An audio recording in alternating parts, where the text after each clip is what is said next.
বাংলাদেশের রাজধানী ঢাকার ধামুরাটের একটি বিবাহের বন্ধন ভেঙে গেল। আপনারা দেখেছেন, ইউটিউব জুড়ে ভাইরাল।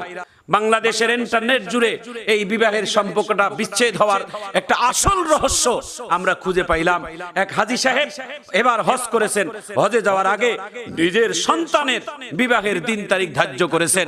এই বিবাহের দিন তারিখ ধার্য করার পরে তিনি বলেছেন, আমি হজ থেকে আসার পরে আমার ছেলের সাথে আমি বিবাহ দেব। এই মেয়েটার বাড়ি হচ্ছেন ধামুরাটে। প্রিয় ভাইয়েরা আমার, বন্ধুরা আমার, বিবাহের আর মাত্র 3টা দিন বাকি। এই 3 দিনের মধ্যে মেয়েটা তার নিজের গ্রামে একটা স্কুলে, তিনি নিজের পারিবারিক স্কুলের মধ্যে গিয়ে তিনি শরীরের মধ্যে কাপড় চোপড় পরে জনগণের সামনে, যুবকদের সামনে নাচানাচি করছে। কে বা কাহারা মোবাইল ফোনের মধ্যে ভিডিও করে এই মেয়েটার নাচ গান ইউটিউবে ছেড়ে দিয়েছে। মিনিটের মধ্যেই এই নাচ গানটা ভাইরাল হয়ে গেছে, গোটা পৃথিবীতে